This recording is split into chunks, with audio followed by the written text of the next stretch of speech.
अस्सलामुअलैकुम। मोहम्मद अज़हर सिद्दीक़ अपने YouTube programme के साथ हाज़िर खिदमत है।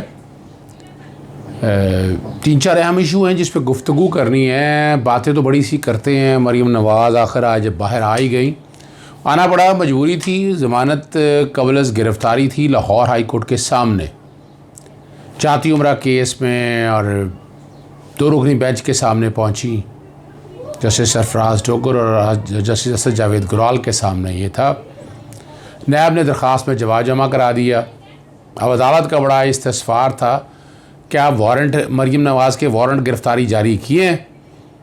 इस पर नैब के प्रोसिक्यूटर ने बड़ा साफ़ और वाज़ेह लफ्ज़ों में कह दिया कि वारंट गिरफ़्तारी तो जारी नहीं की। जब वारंट गिरफ़्तारी जारी नहीं की है तो फिर ज़मानत कैसी है? ये एक कानूनी पोजीशन है। यहाँ एक सवाल है, उनके वकला ने कहा कि जनाब दरख्वास्त निपटा दें, वारंट गिरफ़्तारी जब जारी करें तो आगाह कर दें। वो 10 रोज़ का कहा है आगाही के हवाले से। इससे पहले एक लाहौर हाई कोर्ट का एक केस था, आगाही का कहा था, गिरफ़्तारी हुई, मामला सुप्रीम कोर्ट गया। सुप्रीम कोर्ट ने इस तरह की ऑब्ज़र्वेशन को या इस तरह की डायरेक्शन को माना ही नहीं, इस बात को सामने रखते हुए। और वो जो गिरफ़्तारी थी नैब की, आगाही के अलावा वो जायज़ करार दी। वो रिकॉर्ड का हिस्सा है। यहाँ आपके सामने मौजूद है। असूली तौर पर तो गिरफ़्तारी का जो मकसद है वो बुनियादी तौर पर एविडेंस एक्सट्रैक्ट करना है, इंफॉर्मेशन एक्सट्रैक्ट करनी होती है।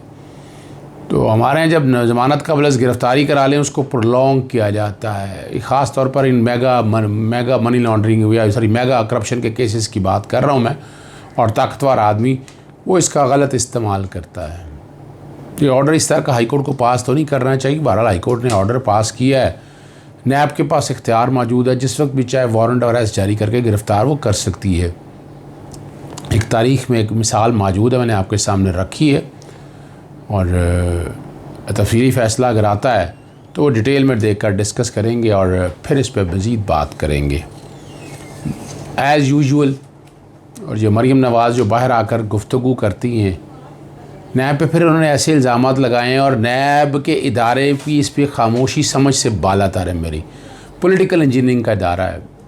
अभी तक ये समझ नहीं आई कि किस पॉलिटिकल इंजीनियरिंग हुई कहाँ है, कैसे हुई है। ज़रा ये भी तो कौम को बताया जाए ना, देखना जी। और कहना ये है कि लॉन्ग मार्च के दिन गिरफ्तार करना, भाई वारंट ऑफ अरेस्ट ही नहीं दिया तो आपका तो याद कहना बनता ही नहीं था किसी तरह से भी। या तो वारंट अरेस्ट होता फिर तो बात समझ में आती थी कि आपने अपनी मर्जी से ज़मानत कराई, आपने डर के और खौफ से ज़मानत कराई ना।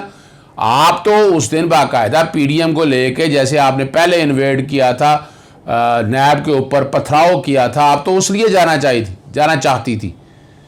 और एज़ यूजुअल फिर वो डस्का के इलेक्शंस के हवाले से वो भी मुझे नहीं समझ में बात आई। डस्का की इनकी अपनी एक सीट है। कहा यह जा रहा है कि ड्रग डीलर्स और वो सारे लोगों का, वहाँ के लोगों का आलू महार, मैंने अपनी वीलॉग में इस पर जिक्र किया हुआ है आपके सामने, बड़ा डिटेल में मैंने जिक्र किया हुआ। और ये भी बता दिया हुआ है, वजूहात भी मैंने बचा दी हुई हैं कि PTI इलेक्शन तब ये जीती ना अगर ये सीट उनकी होती है। NA 249 के हवाले से वो सेटबैक हो सकता है, जो कि सीट उनकी अपनी थी, वहाँ भी मार्जिन क्लोज था। यहाँ मार्जिन भी अगर आप देख लें, यहाँ बुनियादी तौर पर देखें ना, असूली तौर पर तो PMLN का कैंडिडेट है, पाकिस्तान पीपल्स पार्टी ने भी सपोर्ट किया, जमीयत उलमा इस्लाम ने भी सपोर्ट किया, और ANP वगैरह ने जितने भी वोट है उनके, उन सब ने सपोर्ट किया ना, ठीक है ना जी। और अब फिर इल्ज़ाम लगाए हैं एस्टैब्लिशमेंट के ऊपर उन्होंने। पता नहीं एस्टैब्लिशमेंट ने क्या कर दिया उनका, या क्या कर रहे हैं, क्या ऐसी बात है। अब आगे जो सियासी बातें उन्होंने जिस तरह की भी करनी थी, वो आज वही मौका मिल गया भला। और जहांगीर तरीन को भी उन्होंने मशवरा दे दिया कि जिस तरह का एहतसाब करो उसके शर से बचो। और फिर वही सवाल उठाया है कि PDM अपनी जगह पर कायम है। पाकिस्तान के अंदर हकीकी तब्दीली लाने के लिए जो बातें इस तरह की उन्होंने करनी हैं वो अपने तौर पर कर रही हैं, और चीज़ें सामने रख रही हैं। और फिर वो बुनियादी तौर पर आगे जो बात पता चली है कि कि गालिबन PMLN भी इस्तीफ़े देना जो इस्तीफ़े देने के मामले में ना असेंबलियों से उससे भी पीछे हटी हैं। बिलावल भुट्टो ने आज उनके सामने एक बहुत बड़ी चपेट मारी। उन्होंने अपनी CAC की मीटिंग के अंदर जो उन्होंने शोकास दिया, शोकास सब के सामने पाड़ दिया। उससे बड़ी मिर्चें लगी उनको, बड़ी मुसीबत पड़ी कि पता नहीं क्या हो गया है, लेकिन औकात दिखा दी उन्होंने सारी इन चीज़ों को सामने रख के। और अब इन चीज़ों को अगर आप सामने रख कर देखें तो एक बड़ी चीज़ क्लैरिटी की आ जाती है कि सियासत बज़ाहिर एक गंद का नाम है। आप सियासत करें आप, लेकिन आप इदारों को मिलाइन मत करें। इदारों को आप जो मिलाइन करने का तरीका आपने बनाया हुआ है वो मैं नहीं समझता वो किसी तरह से भी कबूल किया जा सकता।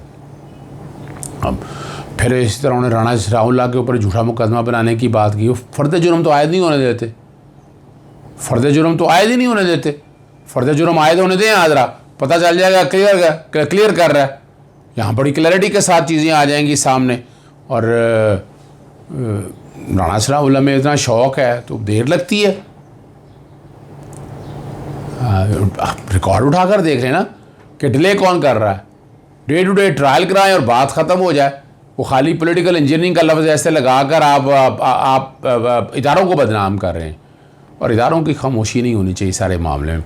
दूसरा अहम इशू है जो बड़ा दावा मारते थे पाकिस्तान ना खप्पे का, आज उनके पास रहा कुछ नहीं। आज ज़मानत की कबल गिरफ़्तारी की दरख्वास्त लगी हुई थी, तो कले और बाकी चीज़ों का बहाना बना के डिस्ट्रिक्ट अस्पताल शेखुपुरा को मेडिकल सर्टिफिकेट लगा कर आ गए कि हाज़िरी से इस्तिस्ना की दरख्वास्त दी रही। और ज़मानत जो कबल गिरफ़्तारी है उस पर बहस करने का कहा गया। बहस करने के लिए बहस हो गई।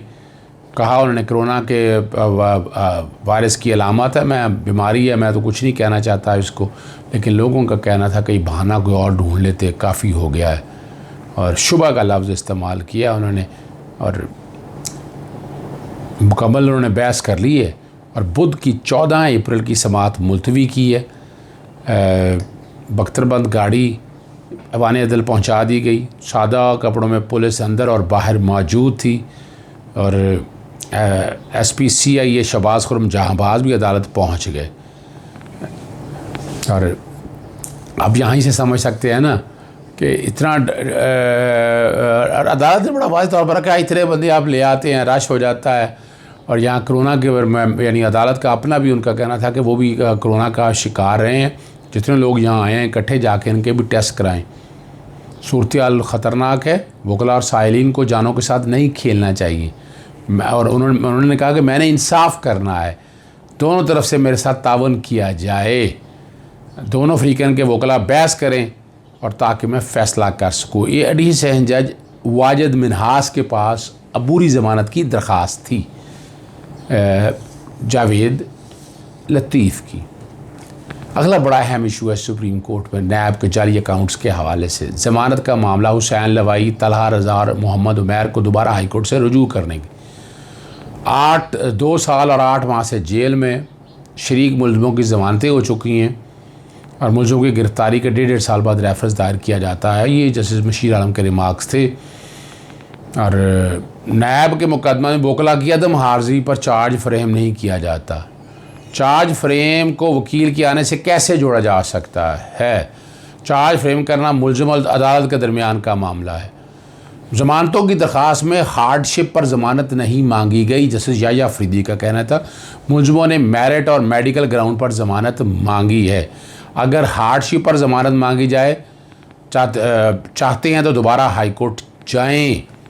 अदालतों ने मुलज़िमों के वकला की रजामंदी से ज़मानतें निपटा दी। नई ग्राउंड्स पर जाएँ, हाई कोर्ट्स में जाकर अपनी ज़मानतों पर बहस करें। जस्टिस मशीर आलम, जस्टिस याह्या अफरीदी और जस्टिस काजी मोहम्मद अमीन पर मुश्तमिल ये सुप्रीम कोर्ट का बेंच था।